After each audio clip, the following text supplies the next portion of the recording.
Alors, on parle tout d'abord de l'ex-président Macky Sall qui décide de se décharger de ses fonctions politiques au sein de l'APR pour une période déterminée. C'est cela. Oui, c'est une information de la revue confidentielle Dakar qui ajoute que Macky Sall a confirmé l'information demandant à être déchargé des tâches quotidiennes et va devenir président d'honneur s'il ne se retire pas totalement de la vie politique. L'ancien président de la République a décidé de se consacrer à ses activités sur le plan international.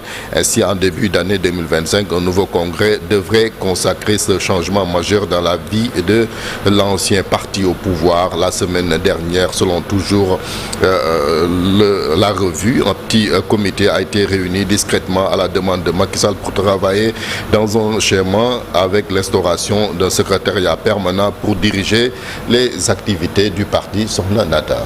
Alors, on parle des violences politiques. Le Forum civil demande au gouvernement d'apporter des éclairages sur les activités du comité chargé de proposer une assistance aux ex-détenus et autres victimes. Effectivement, un comité qui a créé même la polémique, raison pour laquelle la branche de Transparency International qui a réuni son bureau exécutif les a invités à redoubler de vigilance pour la défense des intérêts des populations, pour un accroissement rigoureux et responsable du contrôle citoyen de l'action publique.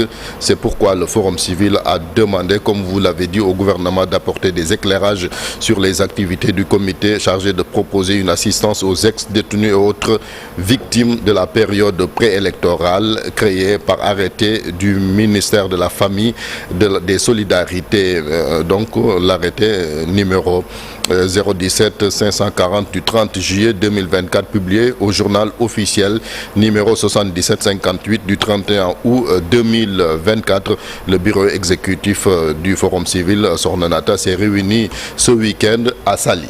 Toujours dans l'actualité, immigration irrégulière. Depuis Noël, l'arrivée des pirogues dans les îles Canaries s'est intensifiée. Avec des chiffres effarants, 29 embarcations de 1621 migrants sont arrivées sur place. Parmi elles, une de plus de 224 migrants en provenance de Differ, ici au Sénégal. 660 personnes, dont au moins 68 femmes et 16 mineurs, ont atteint la côte canarienne ce samedi à bord de 9 embarcations précaires au cours d'une journée de sauvetage et d'intervention qui a été une fois de plus frénétique.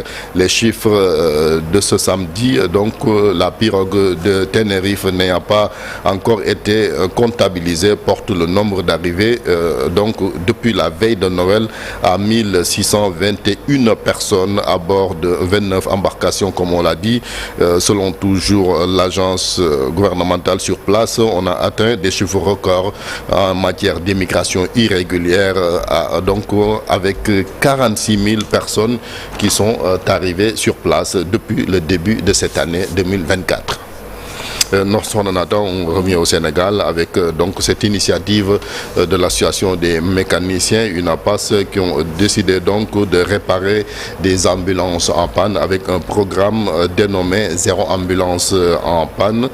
Donc ils ont mobilisé ces véhicules de la région de Thiès, donc Thiès, Mbour et Tivaouane, pour les réparer. Une initiative saluée par les autorités. Nous suivons les réactions au micro de Cheikh Anta Diop. ZAP, c'est Zéro ambulance en panne pour sauver des vies. On est à notre 3e édition. La première, c'était à Dakar. On avait dépanné à peu près 9 ambulances sur la première journée. La deuxième journée, on l'a fait dans la commune de Mbour, Saly et Ngaparou. Là-bas, on a pu dépanner 12 ambulances. Mais aujourd'hui, on est à Thiès avec le RAT, qui est le regroupement des artisans de l'automobile à Thiès. Aujourd'hui, il a battu le record. On est à 21 ambulances dans la commune de Thiès. Et ils ont changé à peu près 3 moteurs. Des moteurs qui coûtent à peu près 1 million ou 1,6 million.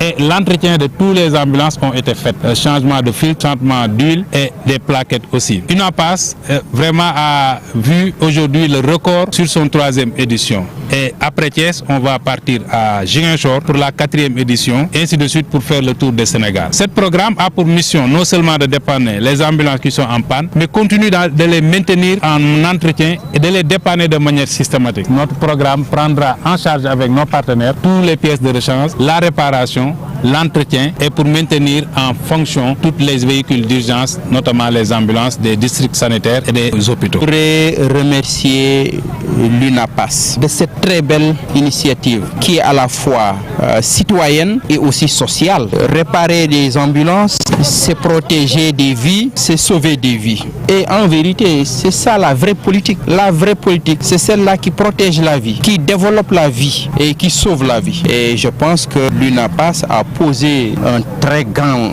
acte de haute portée citoyenne, ce qui fait que, en tant que maire de la ville de Thiès, je ne peux que vous encourager et vous féliciter, mais aussi vous prendre l'engagement personnel de vous soutenir. Babacar Diop, le maire de Thiès, et le président de l'UNAPAS qui ont réagi au micro de Cheikh Anta Diop. La prochaine fois, il faut les inviter à réparer ta carcasse toi aussi. Absolument, je n'en ai même plus.